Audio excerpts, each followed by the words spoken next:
The Indian Air Force is seeking to make key changes in its transport aircraft fleet.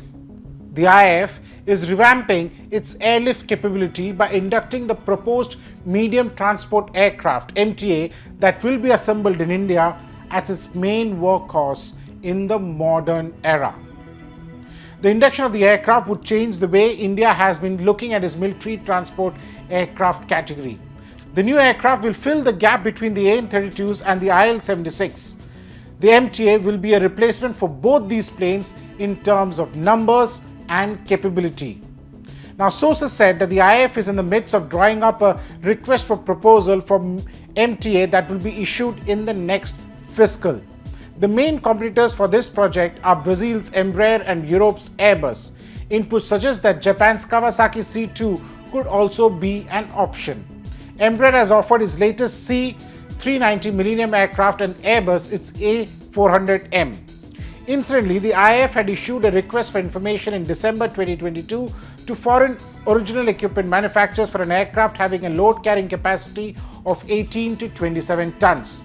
The companies were also asked to send in their information regarding the scope of technology transfer, ways to enhance indigenization, capability to ensure indigenous manufacture of systems, subsystems, components and spares, and for making India a regional or global hub for MRO. The specification meant that while the C-130J met the minimum requirement with its airlift capacity of about 20 tons, the C-90 met the upper requirement mentioned by the IAF with its load carrying capacity of about 26 tons. The A400M goes beyond the specified requirement with its capacity of 37 tons. It is learned that earlier this year, the IAF sent in another RFI with a ceiling limit of 30 tons, and this could have even gone to the Japanese as well. RFI is the first stage of formal interaction with an OEM, and it is only after this that the force firms up its plans and approaches the Defense Ministry for clearances before a formal tender is issued. But if the IAF is looking at replacing the IL-76 with a maximum capacity of 40 tons, also with the same aircraft, this means that the upper limit will have to be increased. If that is the case, the competition lies between Embraer and Airbus. The Japanese aircraft has a capacity of a little less than 37 tons, but is reported to be cheaper than the Airbus. There were murmurs earlier that India could buy more C-130Js separately. However, sources underline that there is no plan to split the MTA order. Now, it is explained that the IAF is looking at revamping its transport aircraft fleet to meet the modern needs. Sources said that instead of operating multiple aircraft of different weight category, they're looking at something like the Airbus C295 to cater to the lower end, while the C-130J remains as a special operations aircraft, and MTA comes in to cater requirements in the middle, while C-17 exists for the heavy lift.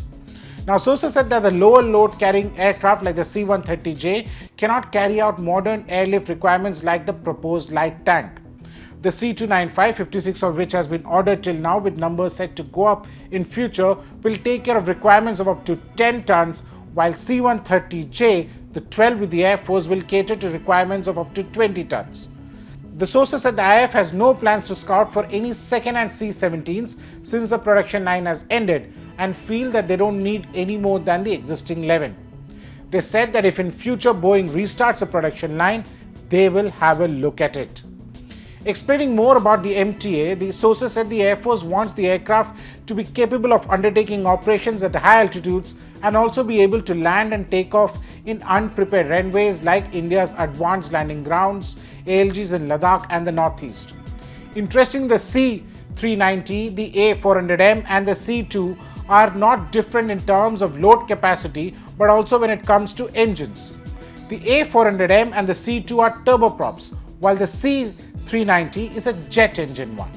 Now, another issue that needs to be looked is into the flying capacity of the aircraft. While the C-130J of the Air Force has landed at the ALG in Daulat Beg Oldie DBO, which is about 17,700 feet, the certified landing of the Embraer aircraft is only 14,000 feet. Now, Embraer officials argued that the aircraft is capable of landing at DBO, but note that they are yet to practically showcase the landing. The A400M can land onto short and unpaved airstrips, while the IL-76 and the C-17s cannot. Airbus' argument against its competition in the MTA program is that its aircraft can carry heavy loads over longer distances and can fly up to a maximum altitude of 40,000 feet. For The Print, this is Snehesh Alex Philip. Do subscribe to The Print's YouTube channel for more such videos.